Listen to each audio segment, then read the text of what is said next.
Good morning, everyone. This is the first of what will be a really entertaining series of short discussions with some of our world-leading experts around the alternative protein sector.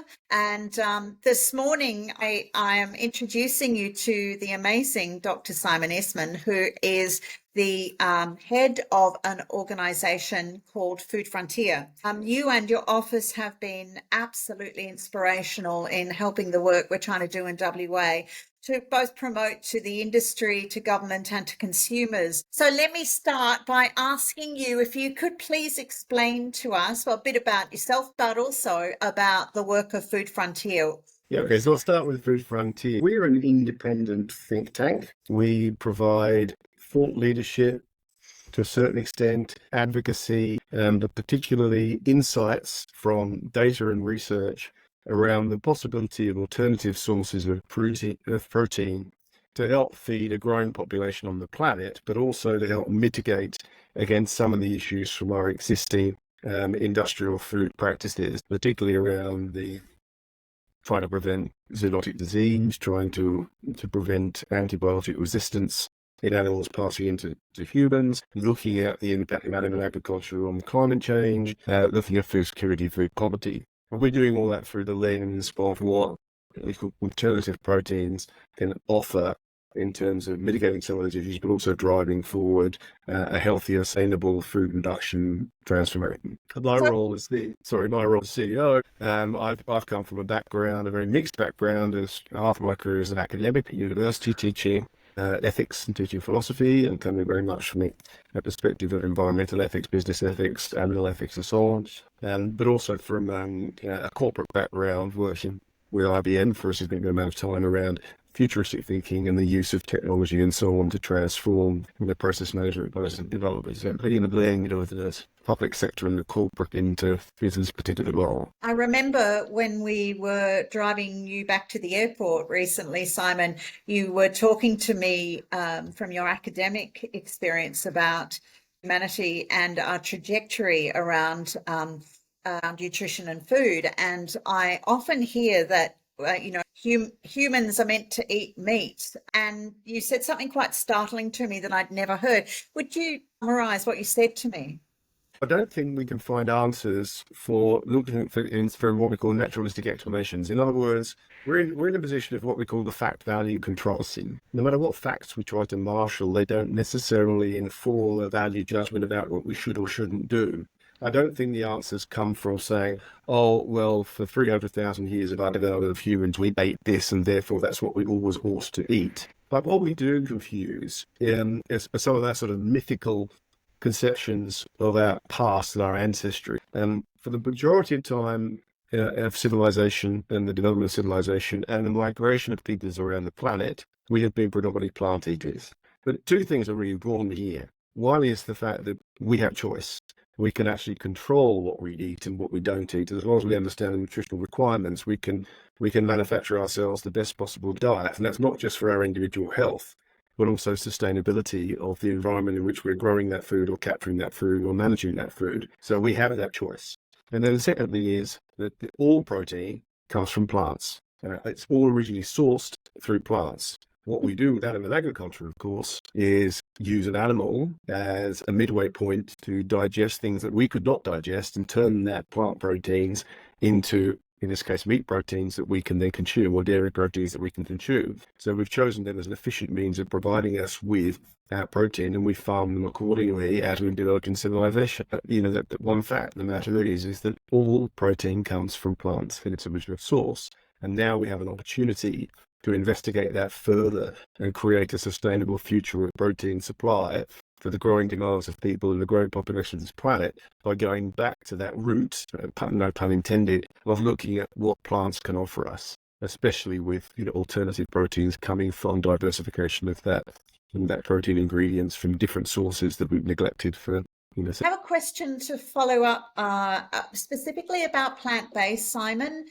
And when we talk about alternative protein, it's obviously not just about plant-based, but this question is specifically about plant-based proteins. I'm really interested in what your take is when you hear things like, oh, these are too over processed, what's on the market at the moment, so it's not healthy for you. Could you give me a bit of your insight into what you would respond? Whilst there are absolutely some really important concerns about ultra processed food, we've got to be a little careful that we don't commit the fallacy of forced conversion. Just because um, all junk food is ultra processed doesn't mean all ultra processed food is junk food. So we've got to be very careful. And know the classifications which determine whether something is classed as processed or ultra processed is a statement around the processing itself. It's not actually a statement around whether these No. things are nutritious or not nutritious or unhealthy. So the best thing we can do is look at it on a case-by-case basis. In many cases, processing and ultra-processing are vital for increasing the nutrition of the product, increasing its preservation, so its ability to be transported and therefore kept in a good state to ultimately be consumed several weeks or months post production. A number of pieces of research have looked at how does a plant-based burger compare to a meat burger. Well, the first thing to note is that there is no one archetype you should look at. You can't just look at the whole category and say, plant-based burgers are better or worse than meat burgers. Well, it depends on the individual manufacturer and what they've done. But in general, these utility foods, they're all processed food. When you compare a plant-based utility food with an animal source utility food, generally the plant-based food comes out better in terms of its nutritional profile. It has less saturated fat. Because of that, it has less calories. It includes fiber because it's got plants in it, whereas meat doesn't have any fiber in it whatsoever. It's generally lower in sodium. And so across these key indicators that we can see, that we should really not be scared of consuming some of these foods. But buyer beware. There's a lot of stuff out there that is bordering on, too highly processed, and we should ignore it. I would really like your comments on the future opportunities and the challenges in supporting the industry in Australia, Simon. And I often quote CSIRO estimates about export potential for the AP sector and other various estimates about the future that is available to farmers or producers in this space. I wondered if you would like to comment on what you see are the opportunities and challenges for the AP sector in 2024, what you think the feds should be doing, what the states should be doing, and what local government can do. Australia has enormous opportunity and potential across a number of areas. First of all, we have enormous amounts of land and our capacity to grow things at scale. So, when you look at that and say, what are these alternatives that we could be using? Then you've got to say, well, Australia is in a fantastic position because it has this land, it has this opportunity to grow these crops, whether they're navy beans or farmer beans or hemp seeds or, lupins, whatever it is. It also has an abundance of potentially renewable energy. So the opportunity for Australia to invest in managing Scope 3 emissions in your whole supply chain around food production and produce food eventually that is going to meet government requirements about what's gone into the production of that in terms of emissions and so on.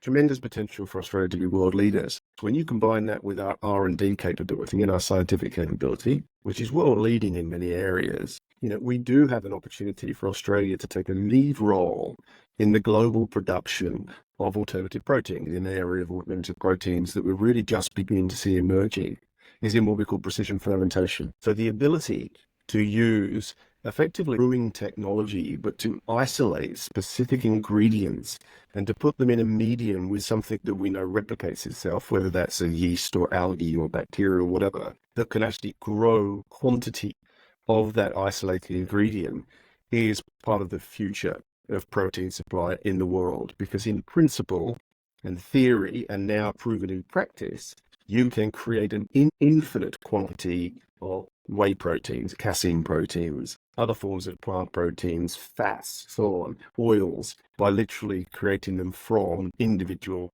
cells and individual ingredients. And so that makes sense to me as a future for the planet, to be able to produce countless applications of something as important as lactoferrin, a key protein from human breast milk as well as animal milk that is vital for building up, resistance in infants. In huge demand, is extremely expensive. Very little is produced. We can produce that volume in terms of a market that could be worth tens, hundreds of billions of dollars to Australia in the future. So that's precision fermentation. Of course, we could say the same about things like cultivated meat, which is still a little bit to be developed in terms of scalability and commercialization.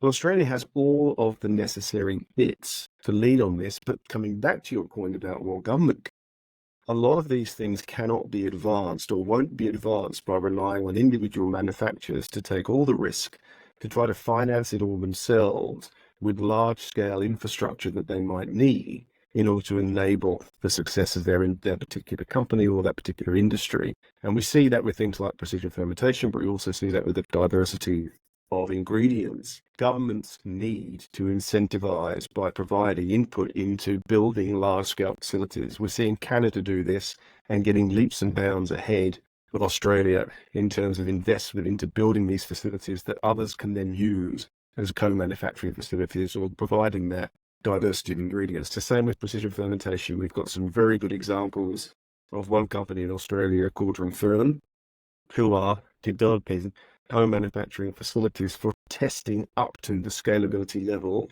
for precision fermented products, but they themselves are not a manufacturer. They're providing that infrastructure. And the model they've used is looking at building these small-scale testing facilities at the cost of about $25 million. And we need about 10, 12, 15, 18 of those around Australia. Whereas previously we've relied on an individual company trying to find venture capital funding or whatever to build a $100 million, $300 million facility all on their own. And that isn't working. So if you think governments leaning into the kind of support through investment with the university sector, with the private sector to build these co-manufacturing and testing facilities, we'll see massive advances in innovation and development. I wondered if you would just surmise what Food Frontiers focus is for this next 12 months.